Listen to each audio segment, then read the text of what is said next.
그 한 위원장 취임 이후에 올해 초에 가장 큰 사건은 아무래도 우리가 흔히 윤석열 한동훈 갈등이라고 부르는 이른바 이제 윤한 갈등이라고 하죠. 저는 그 우리 민경훈 교수님의 좀 평가가 상당히 궁금한데 이 갈등의 승자와 패자가 누구라고 보세요?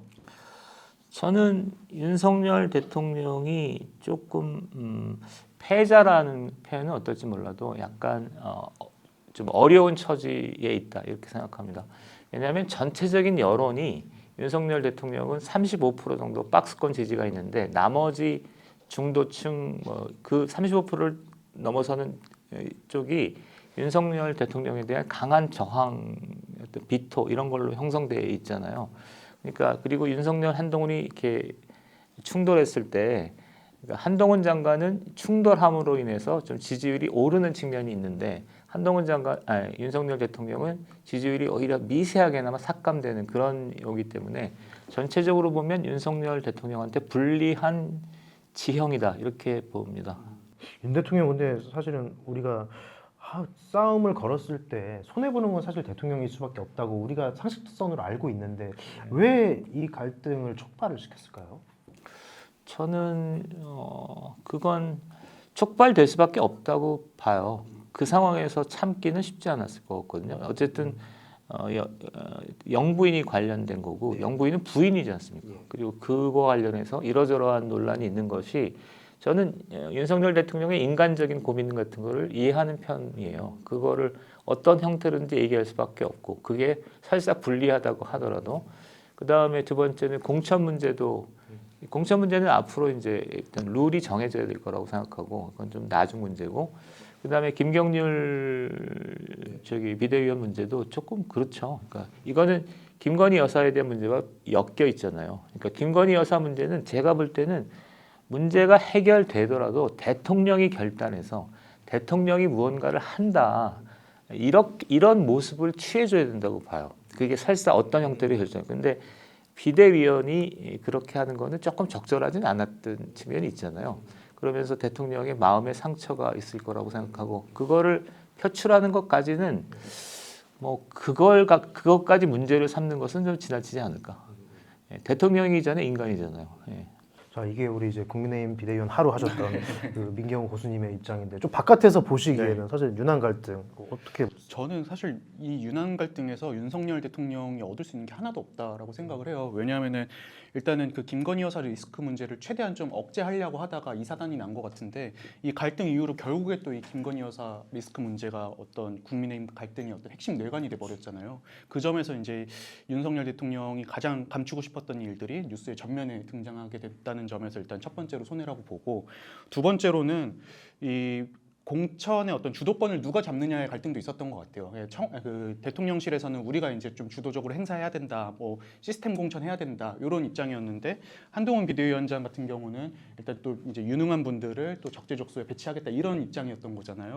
또 이제 이번 윤한 갈등의 핵심 어떤 이유 중에 하나가 사천 논란이었잖아요. 이제 그래서 대통령실 같은 경우는 시스템 공천해야 된다, 뭐 이렇게 비대위원장이 사천하면 안 된다 이게 이제 표면적인 이유였는데.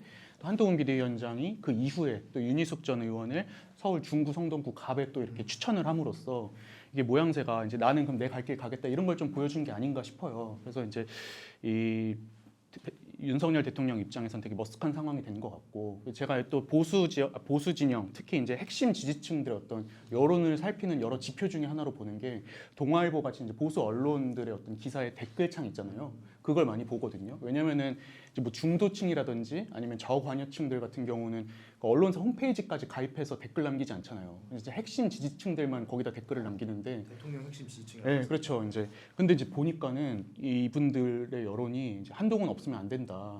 이건 오히려 김건희 여사가 사과해야 되는 거 아니냐 이런 또 여론들이 있더라고요. 이걸 보면서 뭔가 이제 보수 핵심 지지층의 여론이 이제 윤석열 대통령에서 한동훈 비대위원장으로 이동하고 있는 이 현상만 좀 보여주게 된 게 아닌가.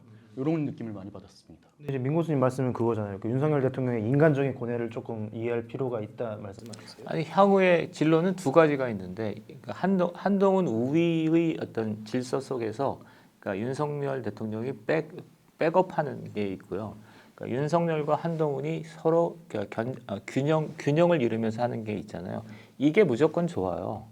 한동훈이 우위에 서서 뭔가 전국을 운영하면 좋을 것 같지만 이건 윤석열 대통령이 튀지 않을 때 그렇습니다. 근데 이게 튀어버리면 대책 없이 무너지는 거거든요. 그래서 저는 한동훈 위원장도 그 윤석열 대통령의 최대한 그 어떤 인간적이고 그다음에 이런 것들을 좀 보장해주면서 하는 게 좋다고 생각해요.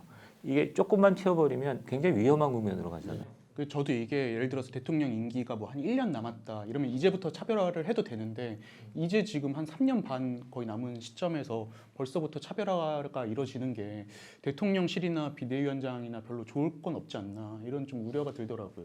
근데 저는 제가 보기에는 이번 사태로 인해서 윤석열 대통령의 어떤 권력에 좀 균열이 생기는 모양새가 이미 연출이 됐고, 저는 제가 좀 신뢰하는 많은 평론가들의 입장을 좀 공감을 하는데 이미 레임덕이 시작된 게 아니냐 이런 의견도 있거든요. 네. 어떻게 보세요? 3년이 남은데 레임덕이면 그거는 대통령의 레임덕이 아니라 체제 위기로 간다는 소리 아닌가요? 그러니까 이를테면 선거까지는 제가 볼 때 한동훈 우위 국면이 진행될 것 같은데 선거만 끝나도 그러니까 윤석열 대통령과 한동훈의 역할 분담을 해야 될 거잖아요.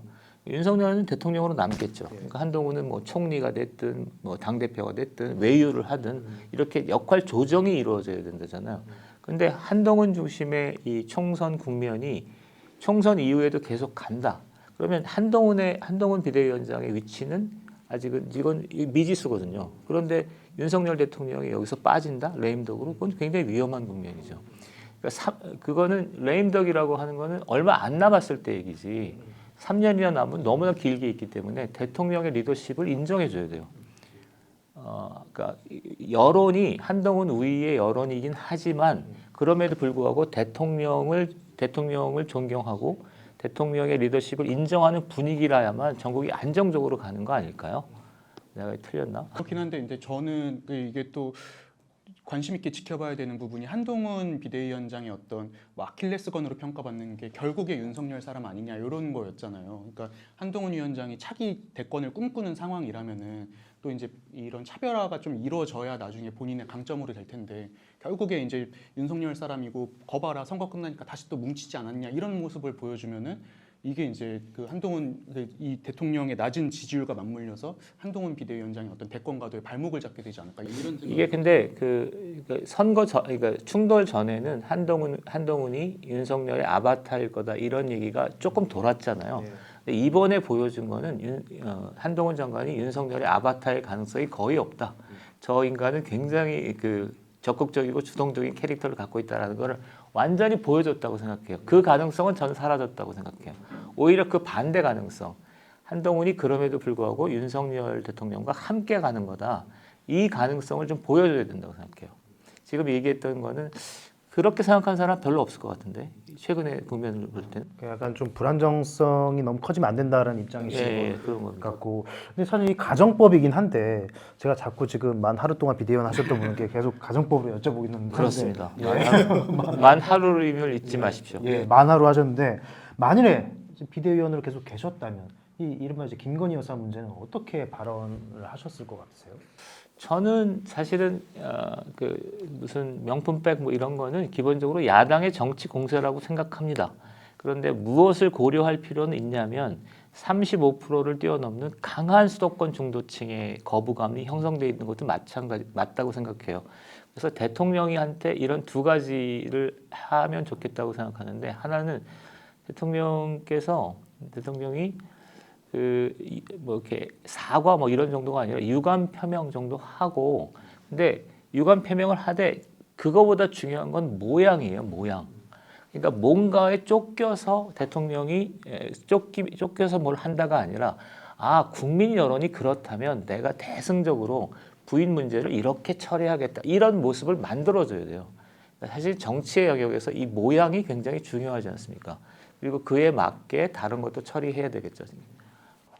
좀 생각이 좀 이번에도 좀 다르실 것 같은데. 이거는 저는 예. 전적으로 공감을 공감을 하세요? 왜냐면은 다행입니다. 세대 통합이 지금 이루어졌습니다. 예.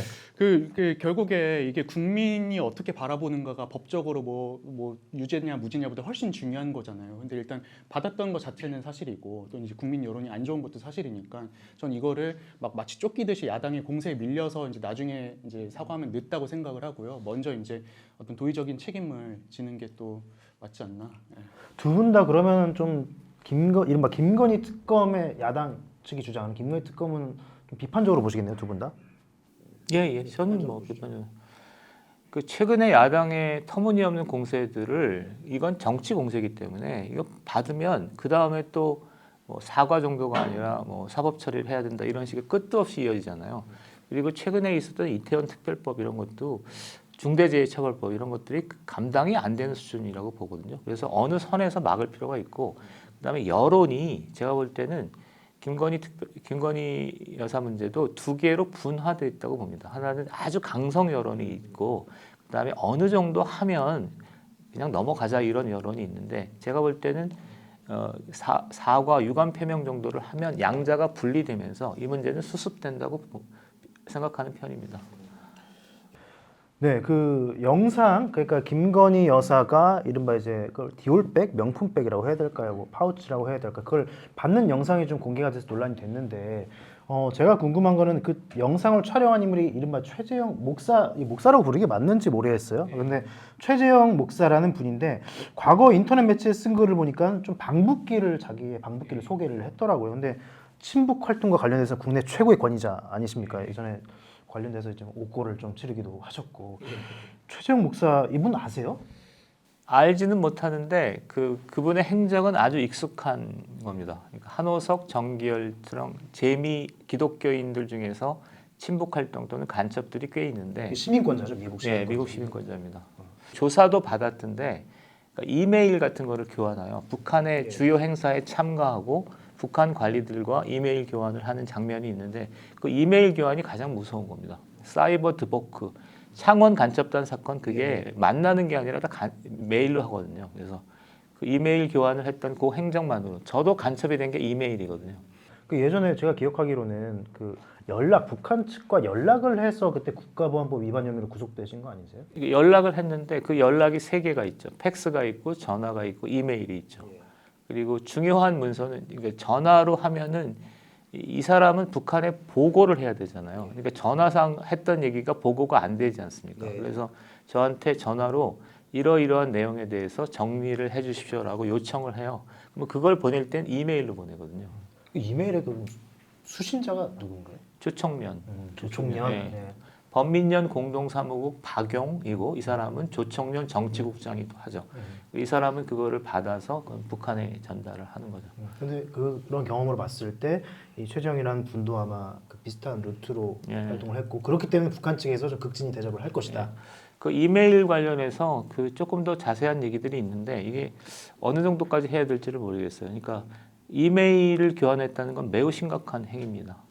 그러니까 북한도 그러니까 옛날 같이 그러니까 남쪽에 와서 대남공작원이 와서 누구를 만나고 이러기가 어렵잖아요. 또 이럴 필요도 별로 없고 그러면 적당히 친분을 유지한 뒤에 뭐 대화도 하고 전화도 하고 뭐 식사도 하고 한 다음에 이메일을 요구하거든요. 이메일을 보내기도 하고 받기도 합니다.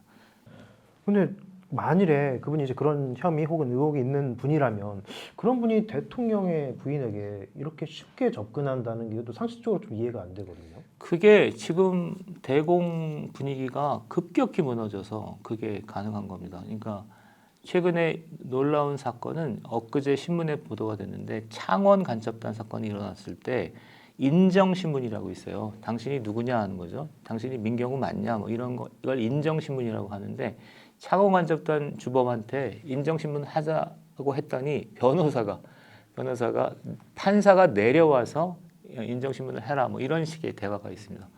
판사가 판사석에서 내려온다는 건 상상하기 어려운 장면입니다. 아, 재판장에서 내려와서 내려와서 인정신문을 받아라 이런 건데 그럴 정도로 무너져 있어요. 그러니까 이 재판 간첩도 그렇고 변호인도 그렇고 판사 일부도 그렇고 한국의 국가보안법 시스템을 제가 볼 때 이 정도면 거의 갖고 노는 거죠. 근데 저는 이건 또 김건희 여사 책임도 있다고 보는 게 예전에 대선 기간에 뭐 스트레이트 막 이런 녹취 같은 것들도 사건도 있었잖아요. 그러니까 그 왜 좀 주변에 이런 분들이랑 왜 어울리시는지 그런 좀 의문은 좀 있더라고요. 그러니까 그런 어떤 이러저러한 정황을 고려하더라도, 그러니까 제가 좀 이거는 극단적인 추론일 수도 있는데 사실은 이 추론이 맞다고 생각하는 게, 그러니까 어렸을 때 양평에서 같이 자랐고 그 부모 사이에 좀 아는 사이잖아요. 그렇기 때문에 북한 공작원들은 북한에서 볼 때는 최재형 씨의 신원에 대해서 알고 있는 겁니다. 그러니까 북한에서는 엄청나게 중요한 정보인 거죠. 영부인의 과거, 그런 영부인과 이러저러한 인연을 갖고 있는 친북 인사가 있는 거지 않습니까? 이 사람을 갖고 뭔가 하려고 했겠죠. 그리고 그 뭔가 하려고 했던 행위 중에 하나가 이를테면 영부인이 있는 곳에 들어가서 몰카를 찍는다라는 그런 어떤 공작적 차원의 일을 주문하고 그거를 실행했을 수 있죠. 이 가능성이 매우 높습니다. 근데 그러면 북한 입장에서는 이번 사건이 별로 탐탁지 않을 것 같은 게 계속 그냥 비밀리에 이제 그런 영부인의 어떤 정보를 가져갈 수도 있었던 거였는데 이번 사건이 이제 화제가 되면서 이 연락망은 끊기게 된 거잖아요. 아니 그거보다 훨씬 더 지금 그 이득이 크죠. 그러니까 정권이 사실은 어떻게 보면 휘청휘청하는 거잖아요. 그리고 예고하기는 천공과 관련해서 정권을 뒤집어 엎겠다라는 얘기를 공공연하게 하지 않습니까? 그러니까 최재형 씨는 이제 자기 한 몸 희생해서라도 혁명을 위해서 이 정도 희생은 감수하겠다라고 했을 수 있고, 그 다음에 북한은 뭐 이런 정도의 사안을 가지고 남한의 정권을 흔들어 버릴 수 있는 거니까 엄청난 적이죠. 저희가 사실은 뭐 다른 분이 이런 얘기 하셨으면 우리가 의아하겠지만 그래도 직접 이 표현이 맞는지 모르겠는데 간접 혐의로 이제 구속된 경험이 있는 우리 민경원 선생님께서 말씀하시니까 굉장히 신뢰감 좀 생깁니다. 예, 예. 네. 저도 일반 유튜버가 그랬으면 아예 안 들었을 것 같은데. 예. 네. 근데 오늘 보셨는지 모르겠는데 윤석열 대통령이 이런 말을 하셨어요. 북한이 총선 때 가짜 뉴스로 선거 개입을 할 수 있다. 이거는 뭐 진짜 그럴 가능성이 있다고 봐야 될까요? 최근에 미국에서도 뭐 AI 어쩌고 해서 이렇게 하고 있잖아요. 북한은 사이버 공작이 아주 능한 동네입니다. 그래서 충분히 그런 개연성은 있다고 봐야죠. 그러니까 대남 공작이 옛날처럼 뭐 공작원이 파견돼서 뭐 이런 거는 사실은 이제 다 좀 옛날 일이 돼가고 있고 대부분 사이버 심리전 이런 것 쪽이죠. 사이버 심리전의 소프트한 형태의 사이버 심리전은 무조건 할 거로 보입니다. 소프트한 형태란 뭐 댓글이나 뭐 이런 것도 네, 댓글도 그렇고 갈등 조장 그렇죠. 그런 건 무조건 하겠죠. 한동훈 위원장이 마침 기회가 될 때마다 운동권 특권 정치 심판을 슬로건으로 내걸고 있습니다. 우리 좀 민경호 교수님께 여쭤보기 전에 88년생 그리고 재수해서 08학번이시죠. 08학번의 시각을 좀 먼저 들어보고 싶은데 그때도 운동권이 있었습니까? 저희 학교가 제가 이제 한국외대를 나왔는데 통합진보당의 본산이었어요. 예. 그리고 뭐 김재원 의원 이런 분들이 이석기 이제- 전 의원. 네, 예. 거기 캠퍼스는 다르지만 아무튼 이렇게 범외대니까. 예. 예. 근데 그 제가 2008년에 학교를 입학했을 때 그때는 거의 끝물이었던 것 같아요. 왜냐하면 선배들 그 운동권 선배들에 대한 인식이 별로 안 좋았던 게 이제 신입생 뭐 이런 뭐 환영회 이런 거 가면은 막 사발식 같은 거 시키고 거기다 막 침 뱉어가지고 막 먹으라고 하고 막 이런 걸 시켰거든요. 2008년에. 그리고 그 2008년에 있었던 큰 사건 중에 하나가 광우병 집회였잖아요. 근데 저는 사실 이제 뭐 지금도 이제 나름 진보적이라고 생각을 하지만 그 광우병 집회는 제가 좀 일부러 안 나갔던 게 선배들이 그걸 되게 강요를 많이 했어요. 집회 뭐 참석 누가 하는지 뭐 이런 것들을 막 파악하게 하고 막 뭐 안 나오면 막 되게 뭐 좀 어떤 의식 없는 이제 이런 학생인 것처럼 막 좀 이렇게 폄훼하고 이래가지고 그게 싫어가지고 좀 이렇게 거리를 뒀었죠. 이제는 같은 정치권에 있는데도 과거에 NL이었냐, PD였냐 그걸 엄청 이걸 싸웠잖아요. 갖고 이제 계보 싸움을 한다느니 아니면 예전에 통합진보당 같은 경우 아예 분당 사태가 일어나잖아요. 근데 우리가 좀 문외 아닌 독자들을 위해서 제가 대신 구체적으로 여쭈면 NL 임종석과 PD 심상정의 차이는 뭔가요? NL 임종석은 주로 임종석 씨는 거의 통일 얘기를 하잖아요. 예. 통일 얘기.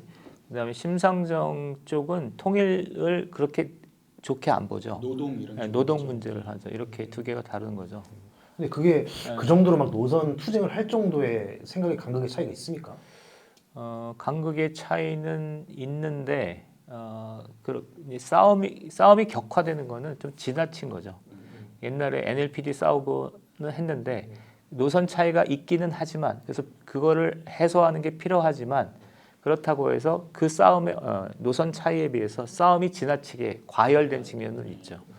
지금 아까 NL 임종석이라고 이제 표현을 썼는데 임종석 전 대통령 비서실장 이번에 이제 서울 중성동 갑 그러니까 원래 여기 원래 지역구예요. 예전에 국회의원 했던 원래 지역구에 출마하기로 했습니다. 사실은 이제 8.6 운동권 정치의 상징 같은 인물인데 이분의 복귀 우리 민 고수님께서 어떻게 보십니까? 저는 뭐 그만할 때가 됐다고 생각해요. 사실은 뭐 저도 그렇다고 보는데 20년 했잖아요. 2020년부터 이제 386의 정치 진출을 2000년부터. 계산을 한다면 2020년부터 그럼 24년 정도 된 거잖아요. 그리고 지금 60대 초반이 되기 때문에 이제 후배들한테 그냥 물리적으로 설사 잘했든 못했든 간에 잘했다고 하더라도 물리적으로 이제 양보해야 될 시기가 전 됐다고 생각해요.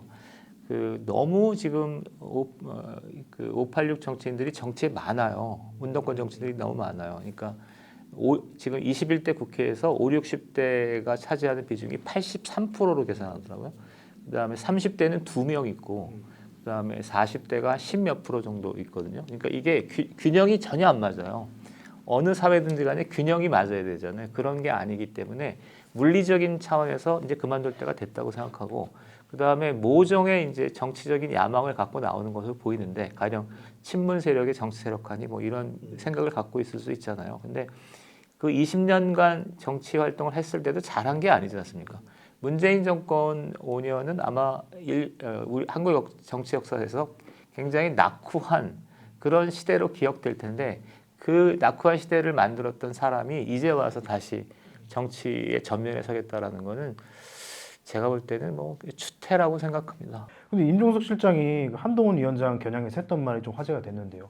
본인 출세를 위해 고시 공부를 한 거니 동시대 학교에 다니며 민주화 운동을 한 친구 선후배에게 미안해하라. 근데 실제로 제가 알기로는 임종석 실장이 3년 6개월 정도 감옥에서 복역을 했거든요. 그래서 나름대로 좀 고생을 했기 때문에 이분을 옹호하는 사람들 입장에서는 임 전 실장 정도면 그런 말 할 수 있는 것도 아니야? 라고 하는데 이게 그 제가 여기서부터는 좀 디스를 할 텐데 의도적으로 금방 아까도 디스 하셨습니다. 괜찮습니다. 저희 디스 그러니까 좋아합니다. 3년 6개월 했는데 그것 때문에 군대를 안 갔어요. 그러니까 그때는 한 3년이었잖아요. 군대. 민주화운동 세대 82, 83, 84의 특징은 네. 군대를 간 친구가 거의 없습니다. 그래도 임종석은 3년 6개월 정도 감옥 살고 군대를 안 간 건데 이인영 장관은 한 4개월 살고 군대를 안 갔어요. 거기는 어떻게 그게 징역 6개월의 실형을 받으면 예.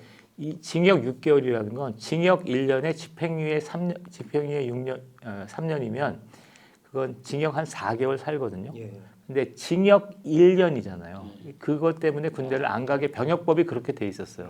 그래서 좀 일부러 군대를 안 가기 위해서 데모 점거도 하고 이런 일이 많았습니다. 고수님은 군대 다니셨나요? 저도 50일 징역을 살고 군대를 안 갔어요.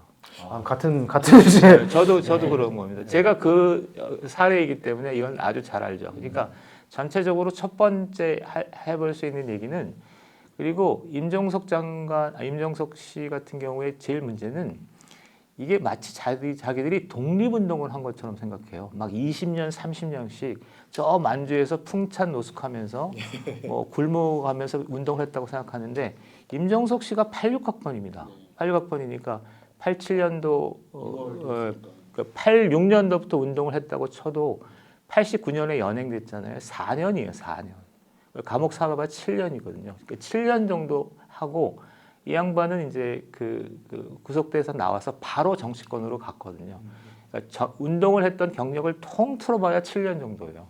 근데 자기가 무슨 얘기할 때 보면 한 30년 운동한 것처럼 얘기를 하잖아요. 전부 다 그렇습니다.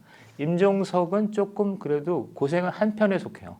나머지는 그렇지 않고요. 그다음에 두 번째는 제가 제일 부담스러운 얘기는 이 본인 출세를 위해 고시 공부를 한 거니 저는 일해보질 않았어요. 학교 다닐 때 친구들이 고시 보고 의사 보고 이러면 어떻게 얘기했냐면 나는 운동을 하지만 너는 의사가 돼서 한국 사회를 빛내라. 검사가 돼서 뭐 나쁜 놈을 때려잡아라. 이렇게 얘기를 했지. 난 이렇게 얘기하는 사람을 별로 보지 못해서 주변에. 근데 이 양반들이 이제 정치권에 가니까 자기의 정치적 행동을 합리화하기 위해서 또는 정적을 공격하기 위해서 민주화 운동을 이렇게 이용해 먹는 거잖아요. 난 이것 때문에 견딜 수가 없어. 내가 386을 청산 운동을 하게 된 결정적인 계기 중에 하나가 이거예요. 그러니까 우리가 민주화 운동을 했을 때는 사실은 이거 하나면 충분해. 그러니까 너 참 굉장히 고생도 많이 하고 이랬는데 참 좋은 일 했다. 이 한마디면 충분한 거거든. 근데 내가 그것 때문에 운동을 한 건데 이게 이렇게 되면 이게 안 되잖아요. 니네 사리 사욕을 위해서 운동한 거야? 이렇게 되면 안 되는데 나 이 말이 정말 못 견디기 싫어. 저는 이제 이 발언을 보면서 어떤 느낌을 받았냐면은 그 예전에 독립운동 하신 분들이 나는 독립운동 몇 년 했고 너는 뭐 몇 개월 했으니까 너는 뭐 독립운동 한 것도 아니야 이런 식으로 막 서로 비하하지 않았었잖아요.